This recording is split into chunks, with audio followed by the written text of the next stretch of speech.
Please join me in the chalice lighting word. In the light of truth, in the warmth of love, we gather to seek and seek to share.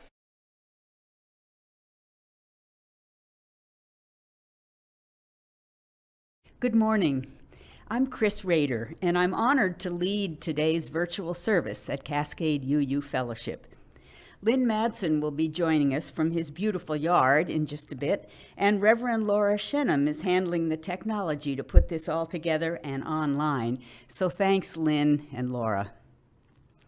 We welcome you to today's service. Now I invite you to settle in your seat. Take a deep breath in and out, and imagine all the other folks out there listening to this service, or tuning in to other thought-provoking podcasts, or interacting with friends and family by way of Zoom or FaceTime. There's one big community of people out there, and we're all connected. In Unitarian Universalism, we rejoice in the worth and dignity of each person and celebrate the interdependent web of all existence, all creation. UUs don't have a creed in the way some religions do, but we do draw from many sources for inspiration. So many wonderful words have been said or written by people down through the ages that help us expand our vision and understanding. One of my favorite quotes, and one that sets the theme for today's service, is from the play Hamlet by William Shakespeare. "There is nothing either good or bad, but thinking makes it so." The 17th century poet John Milton says the same thing in different words. "The mind is its own place, and in itself can make a heaven of hell, a hell of heaven." So as we worship together, let's reflect on this thought. Our thinking determines our experience. Mindfulness rules. Our opening hymn is "Now Let Us Sing," as sung by the CUUF Virtual Choir. Please sing along on either the first part or the second.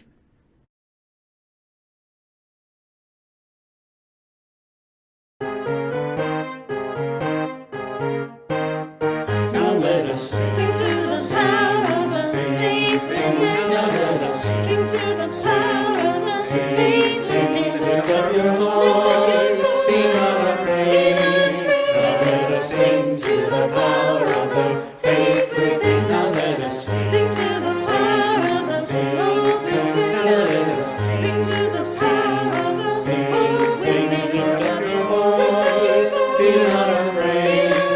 Now let us sing to the power of the faith within. Now let us sing to the power of the faith within. Now let us sing to the power of the faith within. Lift up your voice, be not afraid.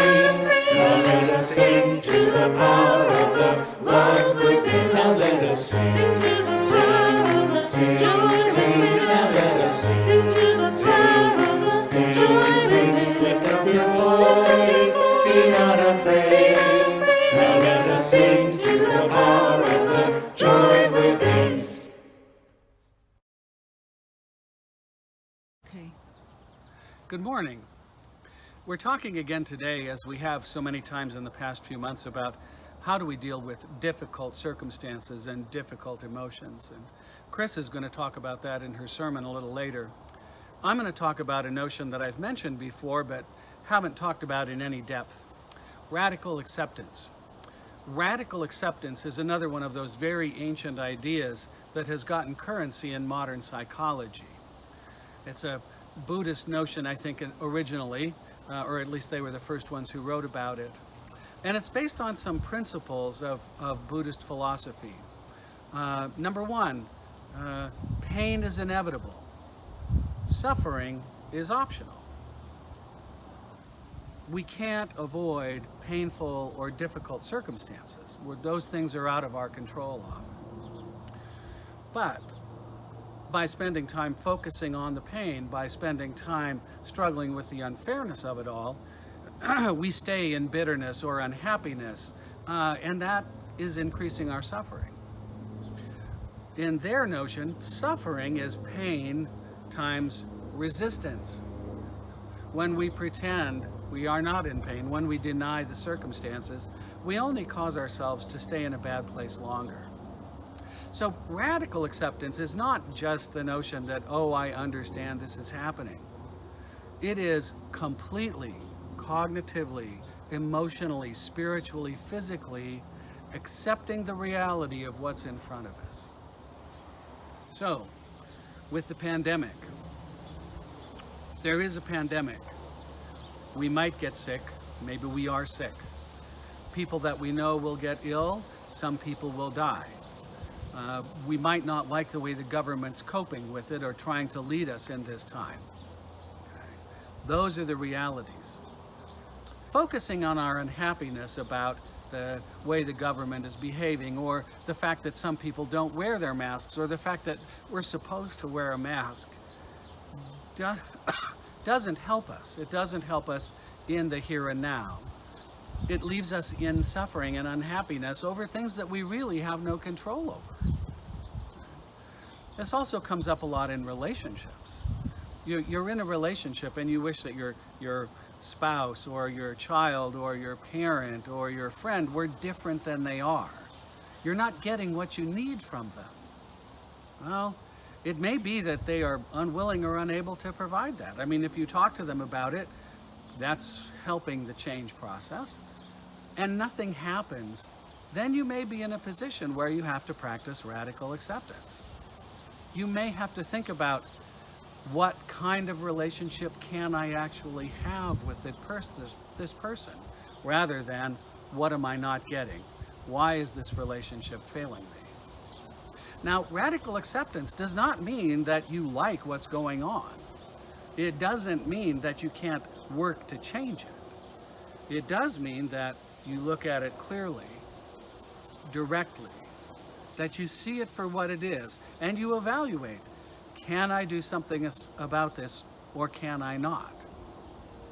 And if you can't do anything about it, then you figure out, what's the best I can do in this circumstance for my own mental health, for the world. Radical acceptance. It works. We shall be known by the company we keep, by the ones who circle round to tend these fires. We shall be known by the ones who sow and reap the seeds of change alive from deep within the earth. It is time now. It is time now that we thrive. It is time we lead ourselves into the well. It is time now, and what a time to be alive. In this great turning we shall learn to lead in love. In this great turning we shall learn to lead in love. We shall be known by the company we keep, by the ones who circle round to tend these fires. We shall be known by the ones who sow and reap the seeds of change alive from deep within the earth. It is time now. It is time now that we thrive. It is time we lead ourselves into the well. It is time now, and what a time to be alive. In this great turning we shall learn to lead in love. In this great turning we shall learn to lead in love.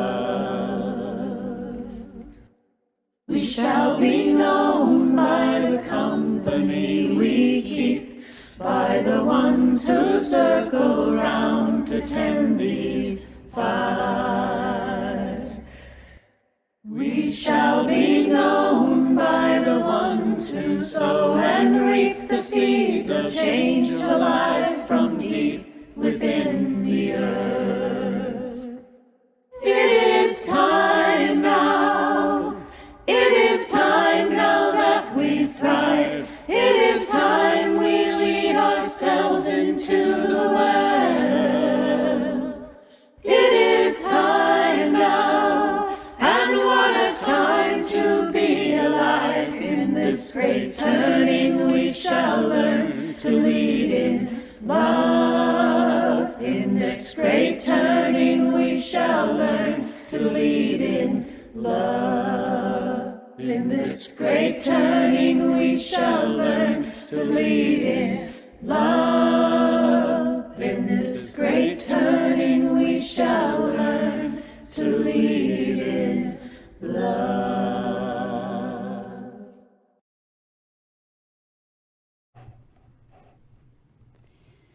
A few decades ago, I was struggling with depression after the end of a love relationship. I was having trouble smiling and being my usual positive self. I'd gone through breakups before, but this seemed worse. So I reached out to my brother-in-law for comfort. He passed along a great saying from the Buddhist tradition: focus on the non-toothache. Huh? I said. How can I pretend I don't feel sad? Oh, you can feel sad, he said. That's real, but you don't have to wallow in it. Just redirect your focus. You choose what you're thinking about and how you react to it. This was the first time I'd been told that we choose how we interpret things, and it did make sense. The toothache may be taking all your attention, but see if you can shift your consciousness and recognize that your stomach or your foot feels just fine. Focus on that painless part of your body. Notice that the clouds are making interesting patterns in the sky. Be grateful that your son just got a promotion. The point is, our thinking really determines much of our experience. His Holiness the Dalai Lama says we can choose to be happy. Happiness can be achieved by training the mind, identifying the factors that lead to happiness and suffering, then eliminating those that lead to suffering. Choosing gratitude, appreciating what we have, counteracting negative states, recognizing that anger is destructive, and choosing not to react with anger, choosing ethical actions. Pema Chodron, the Buddhist nun, tells a story about her secretary traveling by herself somewhere, sitting in a restaurant very early in the morning as she waited for a train. A lot of snafus had messed up her travel plans, and she was in a bad mood. To top it off, lots of people in the restaurant were smoking. Pema's secretary looked around and thought to herself, I really don't like any of these people. They were total strangers, but she felt strongly negative toward them. However, she'd been around Pema Chodron often enough and heard some of her teachings, including about the power of compassion. The assistant noticed herself being grumpy and chose to do something about it rather than immerse herself in it. So she called to mind a person for whom she had great compassion. She held this person in her thoughts, pouring out love to him as she ate her breakfast. When she got up to pay her bill, she noticed that the bad mood had lessened.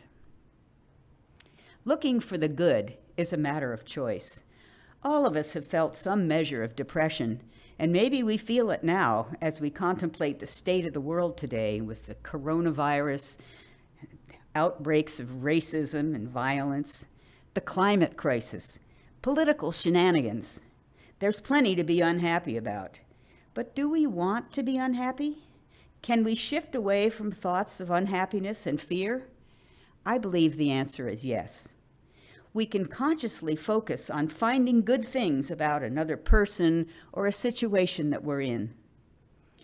Vietnamese Buddhist teacher Thich Nhat Hanh invites us to realize that every day there are plenty of wonderful things that we have for free.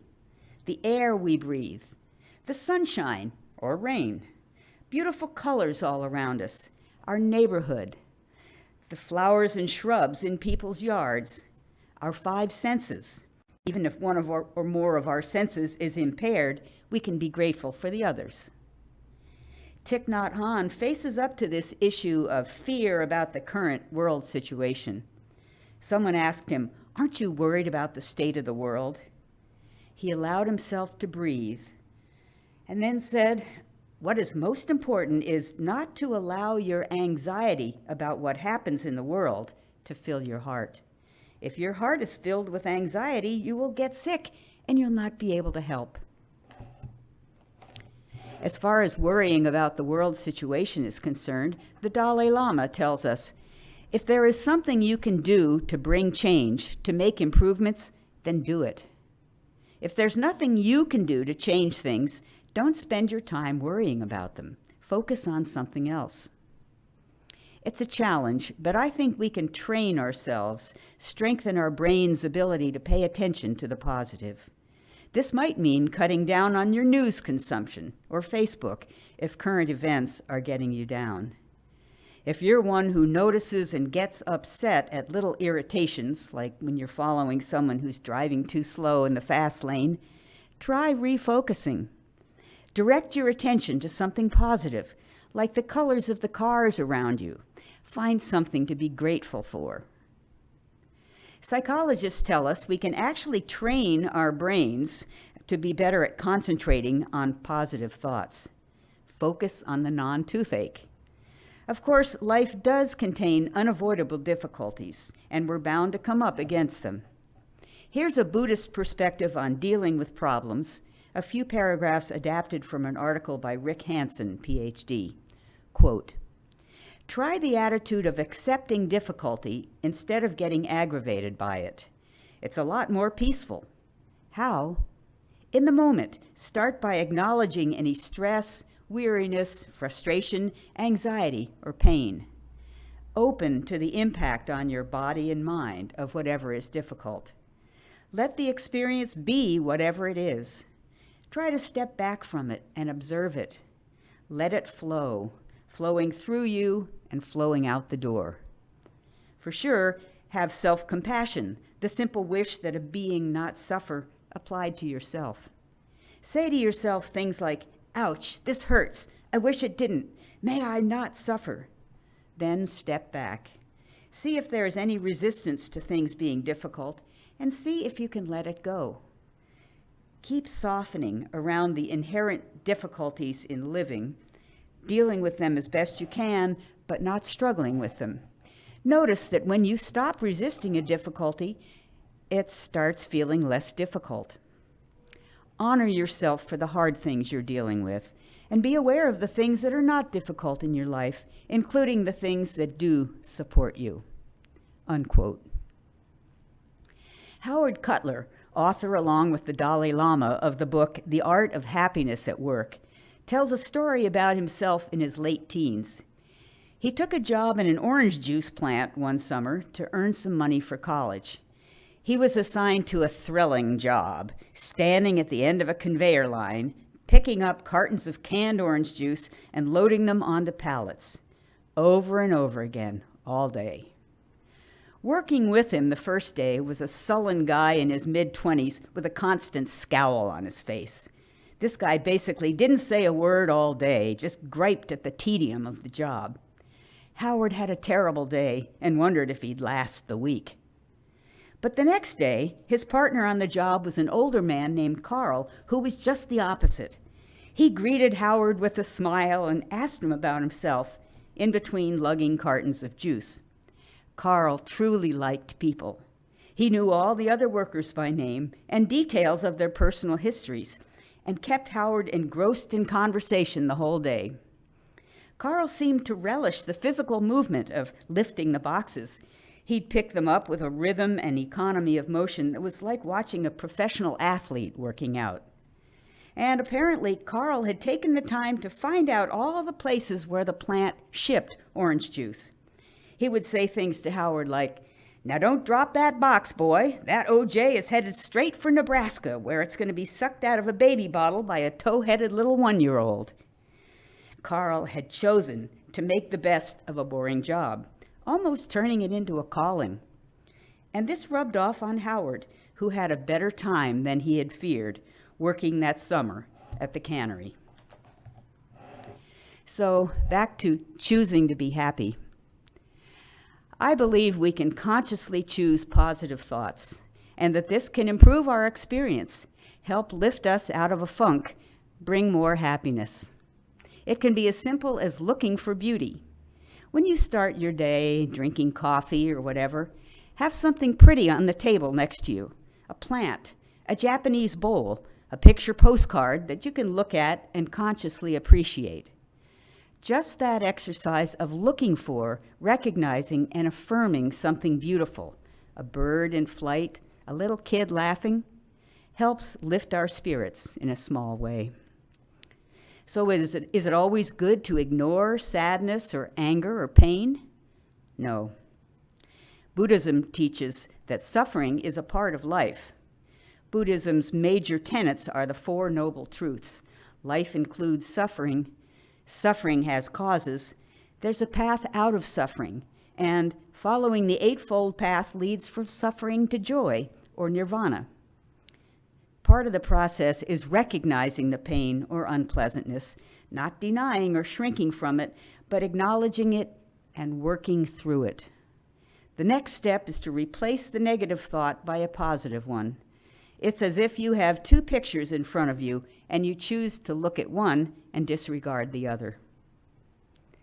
As my sister Kath wrote to me years ago, sadness, loneliness, feelings of inadequacy are all steps to growth.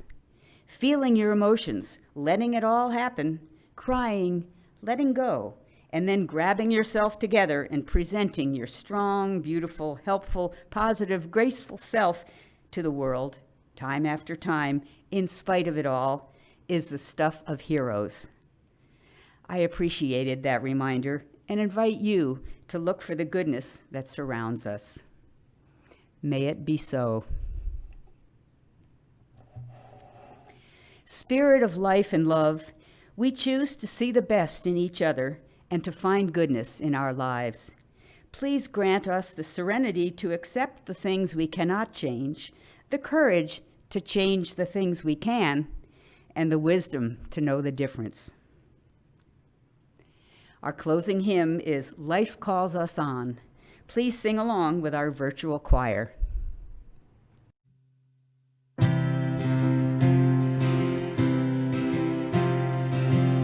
Here in reverence now we gather for the blessings we have known, with a pledge to one another that we journey not alone. Joy and sorrow make us wise into all that lives and dies. Love calls us on. Love calls us on. Words and deeds of those before us waken here to keep us strong. Blend our voices in the chorus of creation's living song. Courage bids us lift our eyes upward to the shining skies. Hope calls us on. Hope calls us on. Loyal guides in love and duty, lead us with a trusted light.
Please join me in the chalice extinguishing words.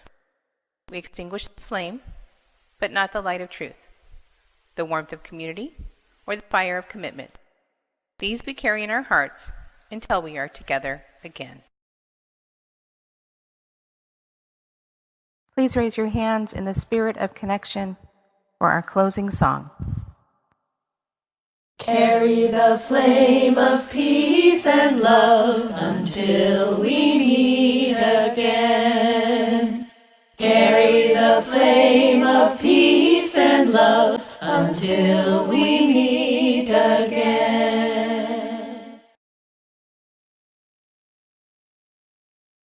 I am finding my way, I am finding my way, I am finding my way back to now. I am finding my way, I am finding my way, I am finding